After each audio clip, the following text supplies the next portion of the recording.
Hi అండి, welcome back to my channel Madhu Anu vlogs. అందరు ఎలా ఉన్నారు? మీరు నేనైతే చాలా బాగున్నాను, మీరు కూడా బాగున్నారు అనుకుంటున్నాను. ఈరోజు మన వీడియో వచ్చేసి ఎంతో ఆరోగ్యకరమైన మిల్లెట్ దోశ అండి. నేను ఈరోజు ఎలా చేస్తున్నానని చూపిస్తున్నాను. నేను ఈరోజు జొన్నలతో చేస్తున్నాను.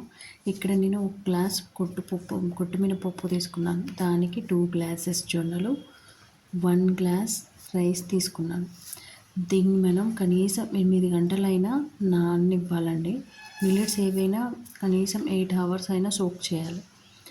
దీన్ని మనం ఇప్పుడు గ్రైండర్లో మెత్తగా రుబ్బుకోవాలి. చిరుధాన్యాలతో చేసినవి ఏవైనా సరే అండి, మనకి ఆరోగ్యానికి చాలా మంచివండి. పిల్లలకి మనం ఏవైనా కొర్రలు కానీ లేకపోతే రాగి సంగటి కానీ చాలామంది పిల్లలు ఇష్టంగా తినరు. కానీ మనం ఏదో ఒక రూపాన పిల్లలకి ఇలా మిల్లెట్స్తో చేసినవి ఇవ్వడం వల్ల వాళ్ళు చాలా హెల్తీగా ఇష్టంగా తింటారు.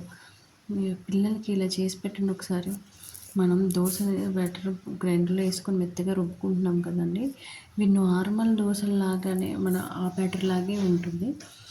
నార్మల్ దోశలు మనం రైస్ వేసి చేస్తాం కదా, 1 గ్లాస్కి కొట్టుపప్పుకి 2 గ్లాసెస్, కొంతమంది పప్పు జిగురు ఎక్కువగా ఉంటే 3 గ్లాసెస్ అలా వేసి చేస్తారు.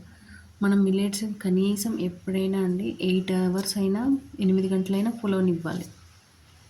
అప్పుడే అవి మంచిగా డైజెషన్ అవుతుందండి. ఇక్కడ మీకు చూపిస్తున్నాను కదా, బబుల్స్ లాగా ఉన్నాయి అంటే అది బాగా ఫర్మెంట్ అయినట్టండి. అలా ఫర్మెంట్ అవ్వాలి మినిమం 8 గంటలైనా. గుర్తుంచుకోండి. ఇక్కడ నేను కొంచెం జీలకర్ర, సాల్ట్ యాడ్ చేస్తున్నాను.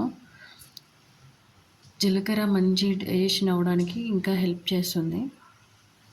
సో జీలకర్ర మీకు సాల్ట్ వేస్తుంటే కొంచెం కింద పడిపోయింది, దాన్ని గ్రో చేసేసేయండి. మీ రుచికి సరిపడంత సాల్ట్ వేసుకోండి. మనం దోశలు చేసేటప్పుడు నేను ఇక్కడ మీకు వాటర్ యాడ్ చేసి చూపించలేదు.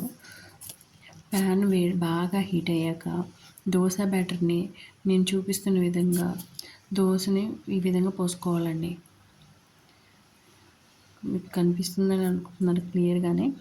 అలా స్పీడ్గా తిప్పేయటం వల్ల మంచిగా హీట్ స్ప్రెడ్ అవుతుంది. దోశ బ్యాటర్కి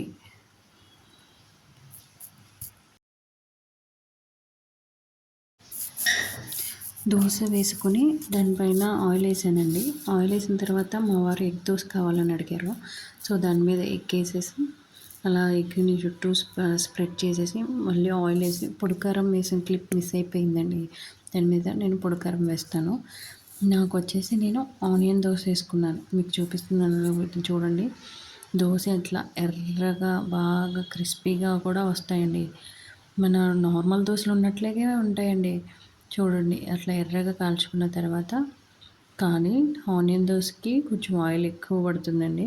మనం ఈ దోశలు పిల్లలకి నూనె ప్లేస్లో నెయ్యి వేసి కూడా ఇవ్వచ్చు. అప్పుడు ఇంకా బాగా ఇష్టంగా తింటారు వాళ్ళు.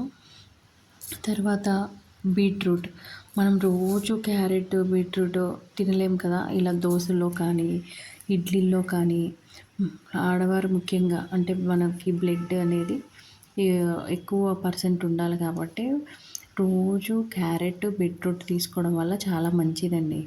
కాబట్టి నేను ఇట్లా దోశల మీద కానీ ఇడ్లీల మీద కానీ వేసుకొని తింటూ ఉంటాను. సో ఇక్కడ నేను ఇప్పుడు ఆ బీట్రూట్ యాక్చువల్గా అయితే రోజు క్యారెట్ బీట్రూట్ వేస్తాను, కానీ క్యారెట్ లేకపోవడం వల్ల ఓన్లీ బీట్రూట్ వరకే యాడ్ చేశాను. దానిపైన కొంచెం పొడికారం వేసి లైట్గా ఆయిల్ వేసుకొని బాగా కాలిన తర్వాత మనం చూడండి ఎలా పొగలు వస్తుందో. అంత వేడివేడిగా ఉన్నప్పుడే తినేసేయాలండి. సో ఐ హోప్ మీకు అందరికీ ఈ వీడియో నచ్చి